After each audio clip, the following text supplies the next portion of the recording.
Hello, everyone. Hi. It's a lovely, cool morning, and yeah, what shall I say? Oh, I've written something about an overview, and perhaps it is a good moment today to sort of, in this video, talk about the importance of what is this thing that I'm talking about? So let's just be very simple and very general about what it is that I am presenting. I have, over the years, because I have been talking about this for the last 45 years, I have discovered in my 20s, when I was sort of like, a young person, I was troubled, I was feeling, I was having many questions, I was dissatisfied, I was very dissatisfied. And I did everything that everybody did back then to sort of just become conscious. I tried meditation and I did therapy and I did all kinds of things. I went to a guru and all sorts of things. And of course I read many books, spiritual books primarily. But none of it really worked. None of it really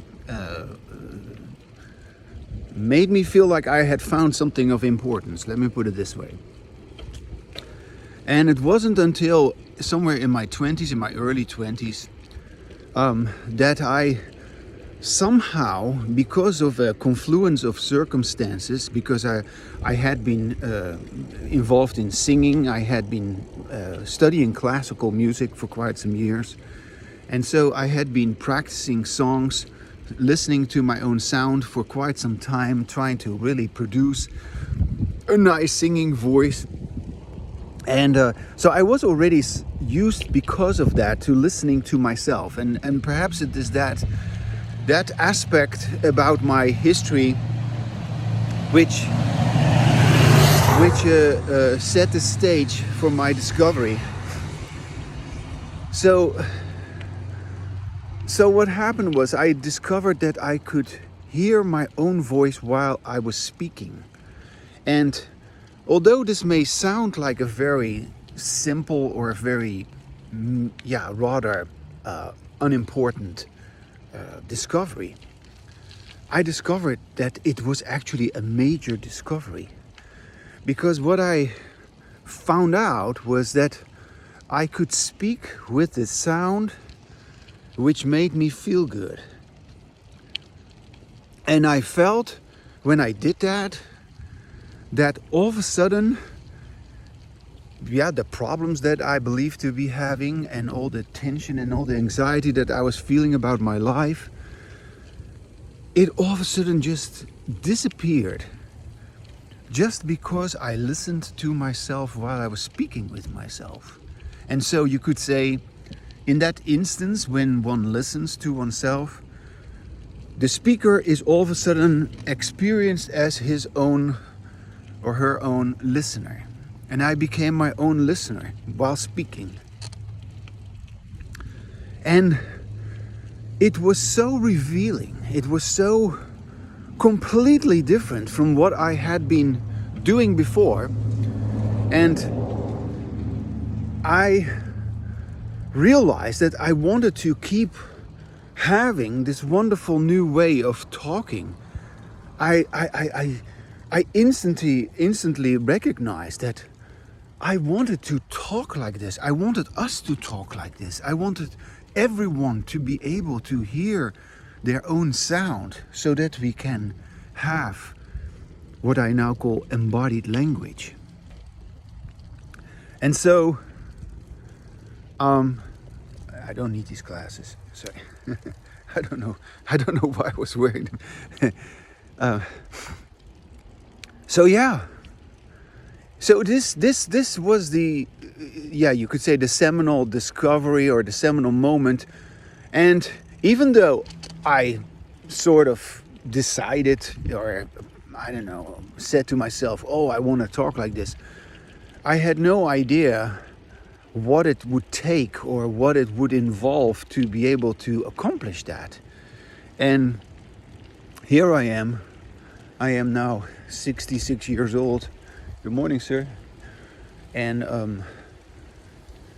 yeah, many years have gone by. And I'm still listening to myself and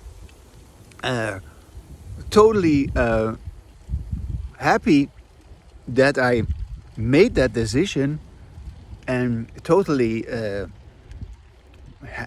proud and satisfied and accomplished about what I have achieved with this, because it has really created my life.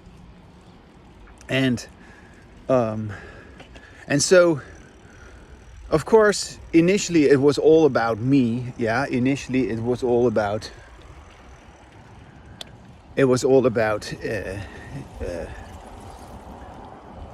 my, maybe you could say, my lack of confidence, or my lack of success, my lack of happiness. Yeah. And I wanted to be happy, and I wanted to be successful, and I wanted to be important. All these things, you know. But as life went on, and as I, also in the process became an American and began a new way of life, basically, in the United States, where I became an educated person because I spent years and years in college and in university, and I got 2 master's degrees. I almost reached a PhD, but decided, it was not forced, it was my decision to do this, even though things were not really going well. But it was my decision to withdraw. I could have continued, but I didn't want to. At the very last moment of almost achieving the PhD in psychology, I said, no, I'm not going to go on with this. This is not working. And so it was a difficult time, but it was a good decision. And I'm glad I did not become a psychologist. I'm glad that I withdrew from this, very, very stressful period in good morning. This stressful period of studying for my degree, for my PhD. And I was really surprised, actually, and disappointed, very disappointed. I withdrew because I was disappointed in psychology. I was disappointed in academia. And my disappointment wasn't over yet, okay? So it still carried on even though I withdrew. But I was disappointed because I had assumed that people who are psychologists, who are therapists, who are psychiatrists, I had assumed that they would be interested in this, but they were not. And somehow I just couldn't fathom that nobody wanted this, that I couldn't get my feet on the ground anywhere. Even though I talked about it, of course, with people, and even though I tried to let people know about this, or what I knew about it at the time, because I've of course also learned a lot about it because of my studies, but there was just no connection with anybody. And it was really astonishing to me that, I don't know, just hear me out, okay? I'm a person who discovered that when I listen to myself, I talk like this. I feel good. I'm connected. I am at ease. I sound good. If I feel good, and I feel clear, and I feel like in control. Also, it is also about being in charge of your life. Yeah, and And I know also from my explorations, from my investigations into this, that what I'm doing is something extremely positive and beautiful, because the outcomes of everything that I'm talking about are continuously positive, continuously enhancing my life. So it was incomprehensible to me that there was no interest. Everybody was busy with something else. So I withdrew. Anyway, I said, no, I cannot continue with this anymore. Plus, I was starting to get health problems because of all the stress. And yeah, you know, I had to have jobs and slept very little. And, you know, and then I was giving myself therapy to, because I had to accrue the clinical hours. I was giving therapy to severely mentally ill people, and it was not coming together. I felt like no, and I am not a psychologist. I wasn't in agreement with the whole premise of psychology, which was in denial of everything I believed in. Yeah, because I believe in this. And it's not just that I believe in this. This is not a belief.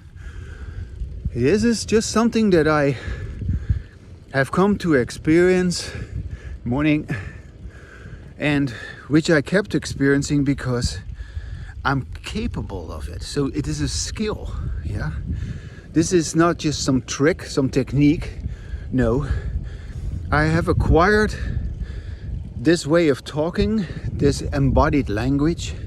I've acquired my embodied language because even though nobody else listens to themselves as I do, yeah, because that is the reality, yeah, you probably don't want to believe me, but that is the reality. The reality is that everywhere people talk, but nobody is talking in order to be able to listen to themselves. And I do that. And I reap the benefits, yeah, the results. I reap the good outcomes of that way of talking. And yes, even though people do not do this, I do it. And even though, yeah, there's nobody to do it with, I do it alone. Yeah, I know that this is possible. And occasionally I have somebody with whom I can have this for a little bit. On your left, ma'am, on your left. Yeah. So, as I was saying, I wasn't done with it yet. My frustration still carried on even after I withdrew from my graduate study. Yeah, because after I came back to Chico, which was wonderful, I'm glad that I came to live here again in Chico, because I feel, yeah, somehow this is my home. This is where I got somehow roots in the ground, even though it is very, very dry here and very, yeah, you could say in the summer it's extremely hot. But I love it here. And I'm happy that we returned here. And that was all just because of, you know, we were financially bleeding ourselves to death. Yeah, there was no loan forgiveness program for me. I paid off all my loans, and I had accrued a lot of debt because of my studies.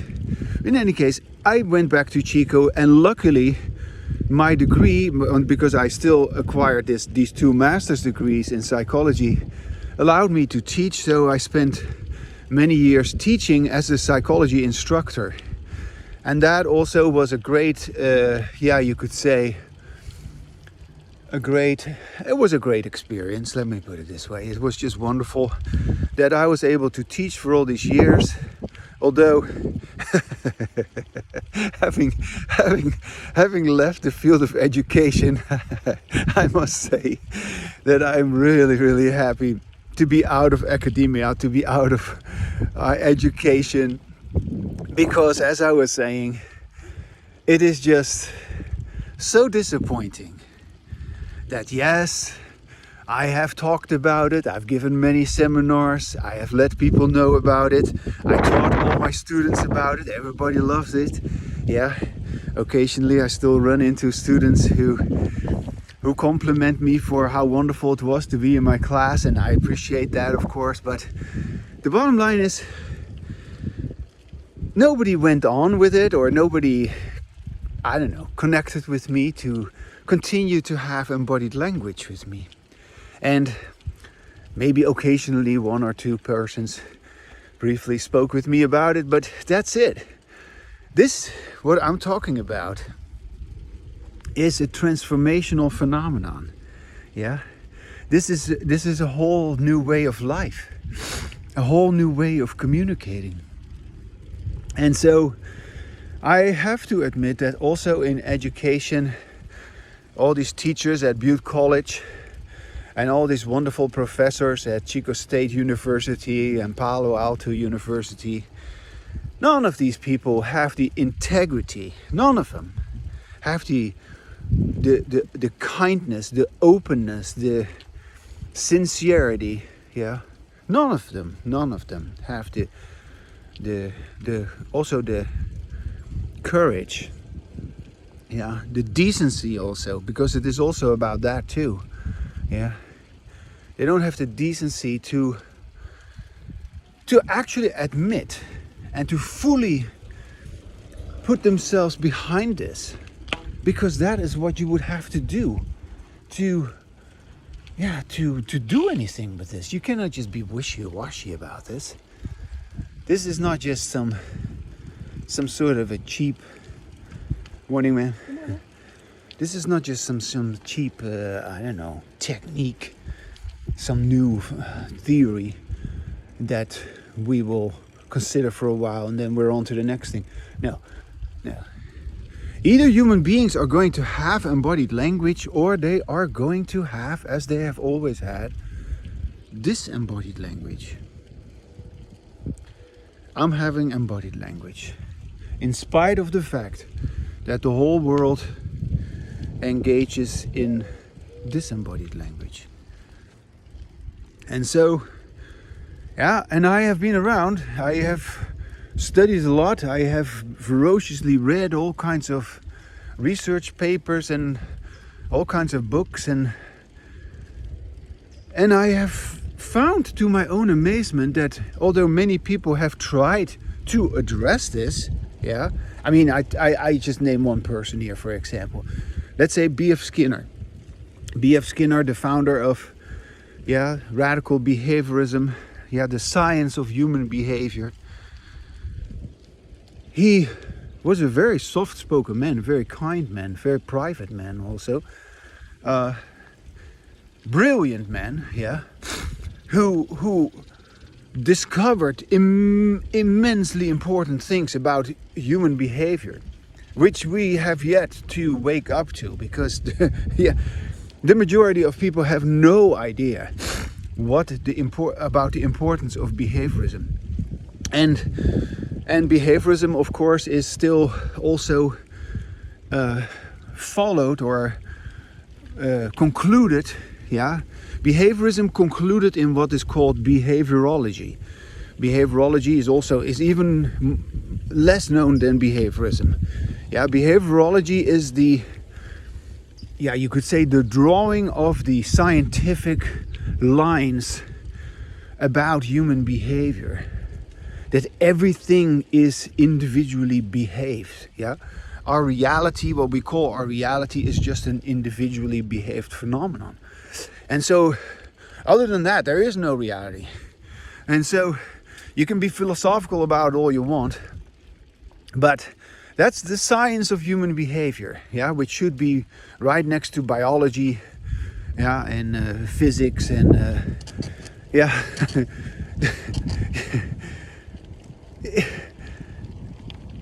It is incomprehensible that we have been until now in complete denial about what we know, because we know a lot about the science of human behavior, and yet we do not talk about it, we do not hear about it, we do not know about it.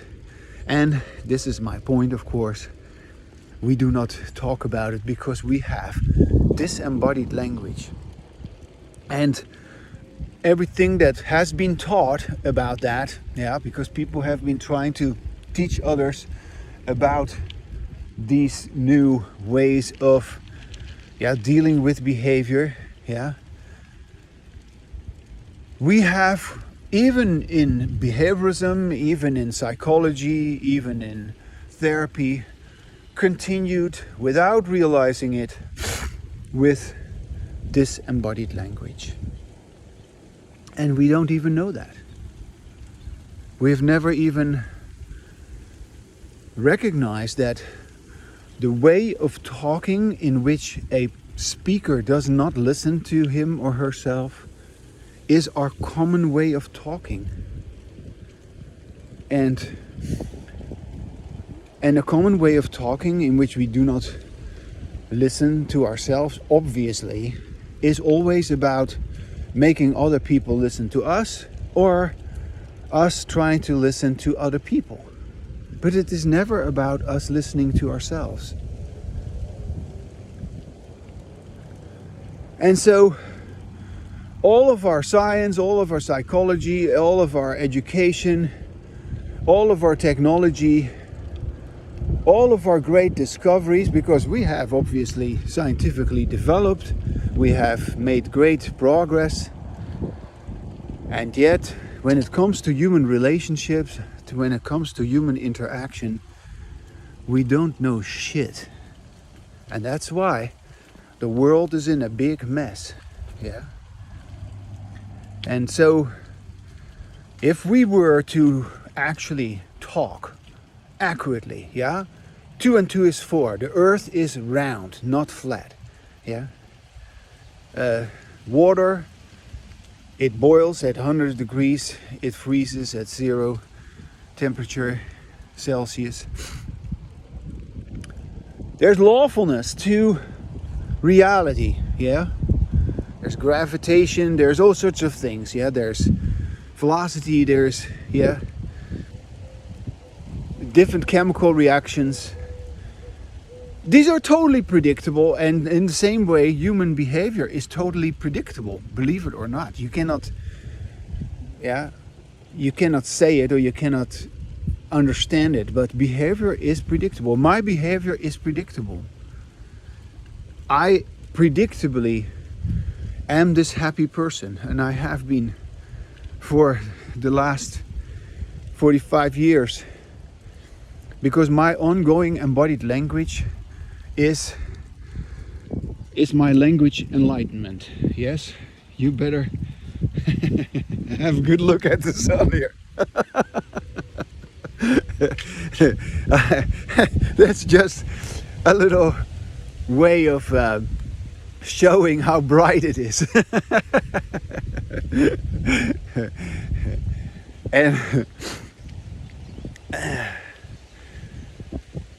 And so everybody is in the dark about how we use our language. I mean, there is in psychology a particular, you could say, approach, a therapeutic approach, which is called cognitive behavioral therapy.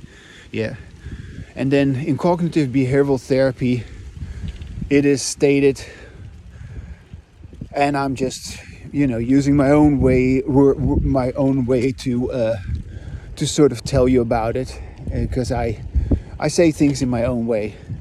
In cognitive behavioral therapy, they believe in thought, in inner language. I don't believe in inner language, but they still believe that there's language inside of us, that we have cognitions, and that we have, concepts, that we have all these things in our head, and we can change our cognitions. We have faulty cognitions and we have correct cognitions, and if we change these false cognitions into correct, then supposedly everything will go right. Nah, it's total nonsense. No.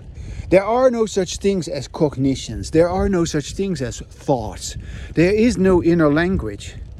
And so the cognitivists, are a bunch of liars because they pretend as if there is language inside of us. No, there is no language inside of us.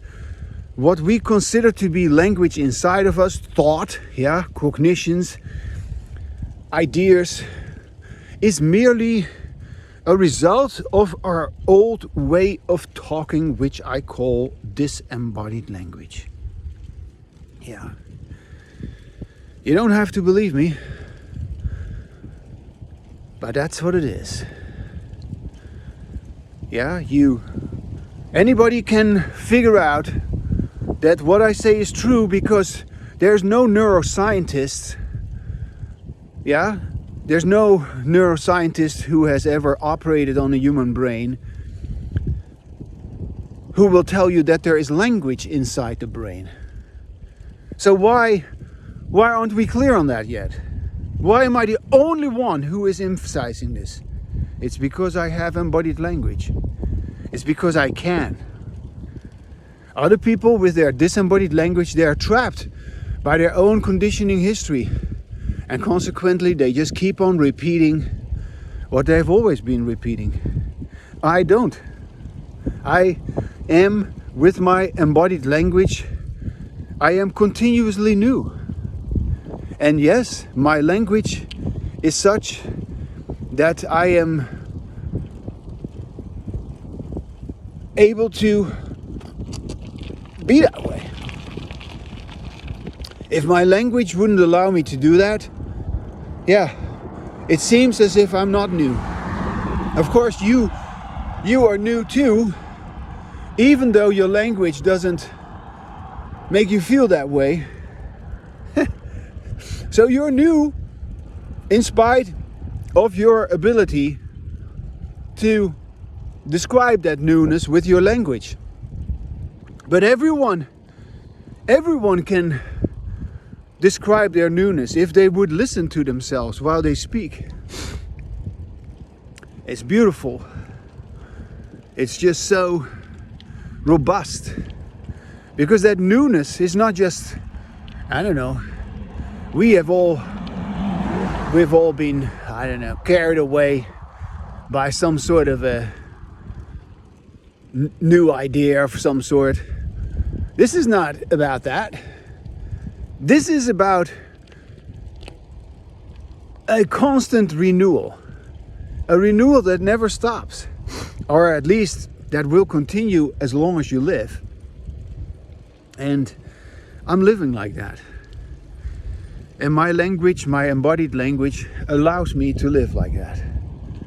And people refuse to live like that as they refuse to pay attention to their language and refuse to acknowledge that their disembodied language, the disembodied language in which they do not listen to themselves, is the cause of all of their problems. All of them. Not just one, all of them. And I know you don't want to believe me, but I'm saying it anyway, because I know it to be true. I don't have any problems. You are full of problems because you don't listen to yourself. I am listening to myself. I don't have any problems. I used to have problems just like you, because I was just like you, also conditioned not to listen to myself. But I have started to listen to myself. I started to notice that I wasn't listening to myself. And not just once, no. I have caught myself not listening to myself because of my conditioning so many times.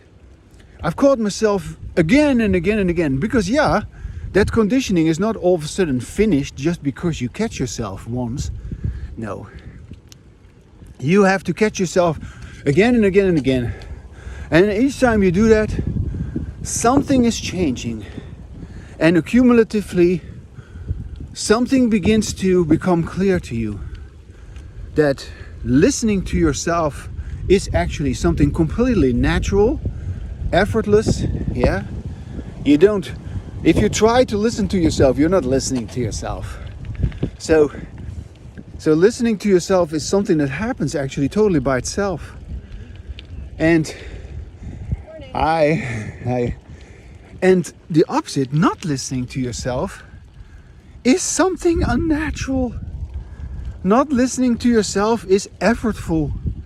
Not listening to yourself is energy draining. It is indeed causing all your trouble. Yeah.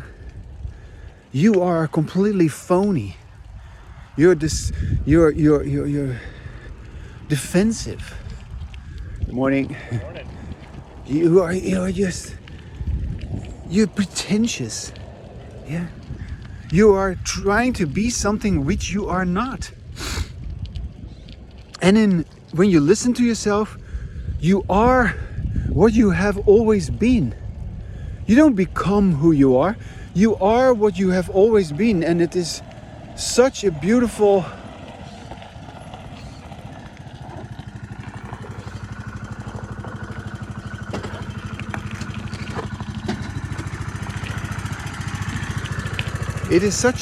phenomenon.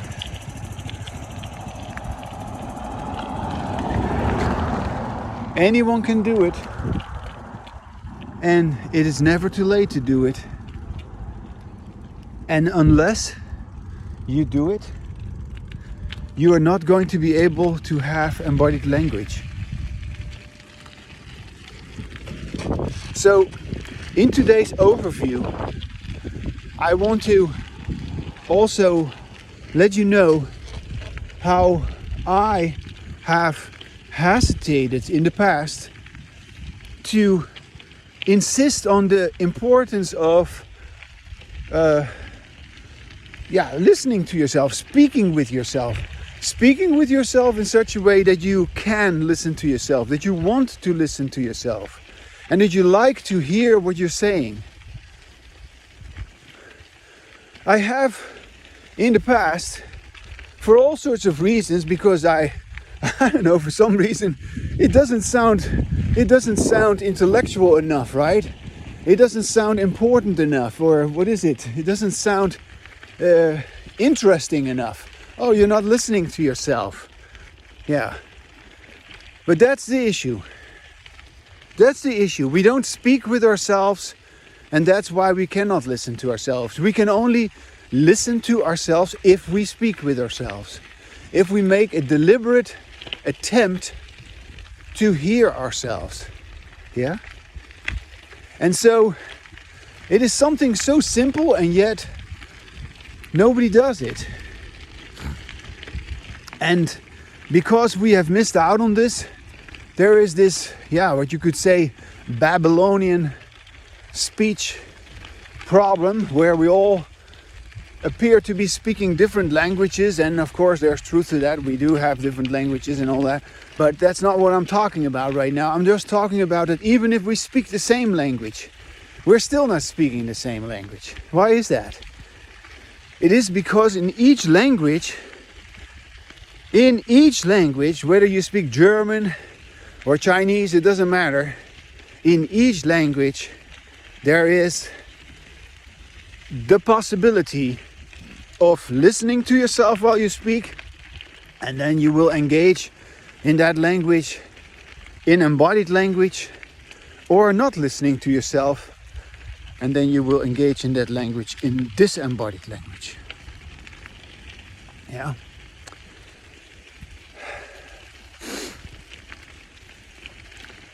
And so we're talking about universal phenomena. Yeah. I've said before, and I will say again, embodied language is of course the expression of our positive emotions. Disembodied language is the expression of our negative emotions. How could it be otherwise? Yeah? You don't want to feel threatened. You don't want to be fearful. You don't, and no human being naturally wants to feel upset and stressed out. Nobody wants that. But why are we? It is because of, what you can call Stockholm syndrome, or whatever you call it, learned helplessness. Yeah, we have been in this situation so often that we've become accustomed to it, that we habituated to it, and now we just, make it seem as if that is normal, as if that is what we, that's the reality. No, it's not the reality. Disembodied language is not the reality. So the way everybody talks is not the reality. It is what we believe to be the reality based on the way in which we talk, in which we don't listen to ourselves. Yeah. And so I don't believe in my reality. Believing in reality is always happening because we are not experiencing the reality. And we cannot experience the reality if we do not have the language to refer to it. If we do not have the language that fits with our own experience of reality. And that's what embodied language is. That is what happens when we listen to ourselves while we speak. You should all be able to say like, wow, how is he able to say all of this? Well, I'm able to say all of this because I know how to have ongoing embodied language. And I'm able to, I was able to stop my own disembodied language. My own history of conditioning with disembodied language at this moment is not having any effect. I'm sitting on my bicycle. I'm riding my bicycle here in the park. I take time to have embodied language. I've always done this, and I'll still every day do this, just because it is something that I enjoy. And so I know from having done that and from doing that this is who I am. I have what you call real self-knowledge. And you cannot have real self-knowledge with disembodied language. How can you have self-knowledge if you do not listen to yourself? You should already completely agree with me. And you should already make time for yourself to verify every word that I say. And to sit with yourself and to talk out loud with yourself and to listen to yourself. You should. You should begin to experiment. If you don't do that, you miss out on this phenomenon. And you have missed out, and you will continue to miss out. Nobody's going to bring it to you. Nobody's going to make you have embodied language. But you can have, just like I do, embodied language. And it's only going to happen if you do what it takes to make it possible. How am I able to talk like this? That's a question you must ask yourself. How are you able to talk like this? You listen to yourself. You hear your own sound. You enjoy what you're saying. What you say is clear to you, is true. You speak your own truth. The truth will set you free. Your truth, not the truth, your truth. You've been bamboozled by the truth. You cannot rely on what somebody else is saying. Not even on what I'm saying. If you want to have embodied language, you got to pay attention to what you are saying. So, all right. Well, I guess this is sufficient overview. I cannot add anything else at this moment, but perhaps there is still something else. I can, of course, say all kinds of things in addition to what I have already said, but as you can tell, I was riding my bicycle. I'm sitting on a park bench right now. And so the activity that was happening before, I suddenly felt something falling on me. Some animal sitting up there in the tree.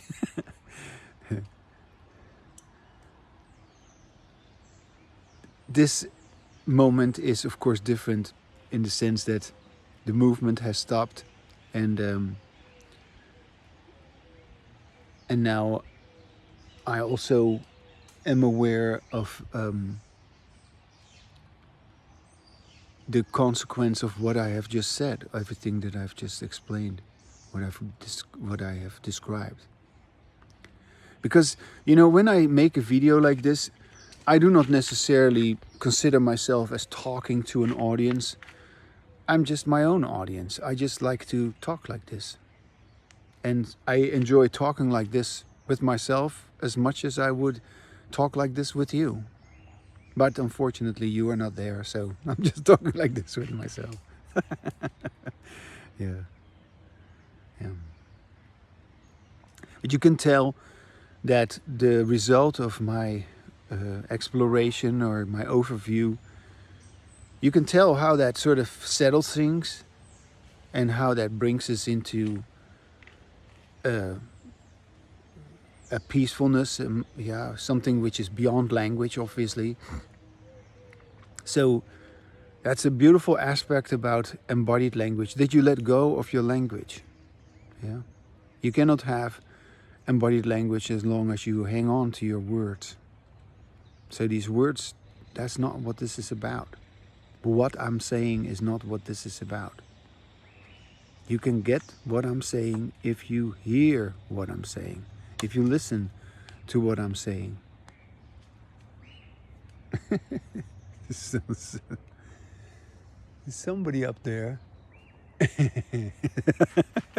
I don't know, it's a little squirrel up there who's gnawing at some pine cone or something.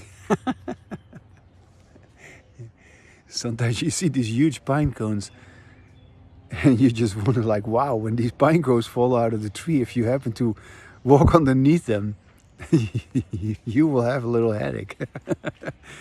Whoa, did you hear that? That was a big piece. Oh my gosh. Here, look at that. I was right. Oh, these are small, so there's no real danger here.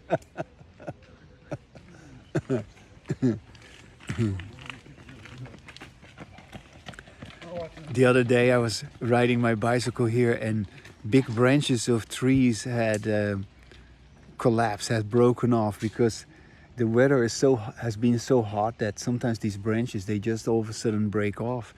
And yeah, if you happen to walk underneath one of these trees, when that happens, then life is over. Life is finished. Okay, well, there's still something that I want to say about letting go of the words and not being busy with language. That is possible when you have embodied language. So embodied language, of course, implies the understanding that there is no inner language, that there is no mind, there is no thought. There's just only language which can be said, which can be heard, which can be written and read. And so the reality of being without language is permanent. You are always without language. That's just fascinating, isn't it? Yeah. And you are only having language when you say something, when you hear something, when you write something or read something.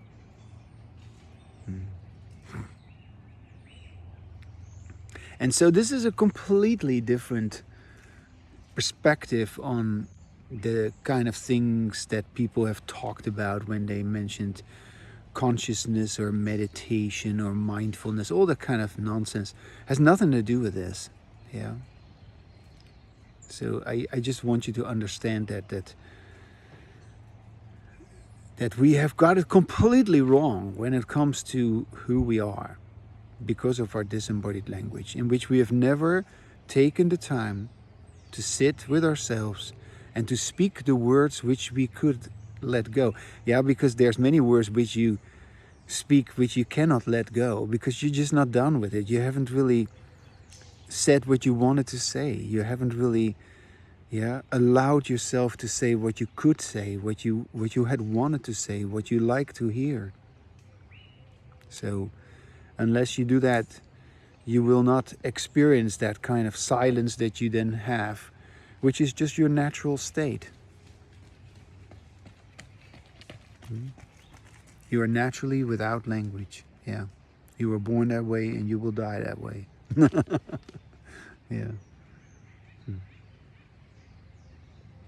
Now that's a beautiful end of our overview today.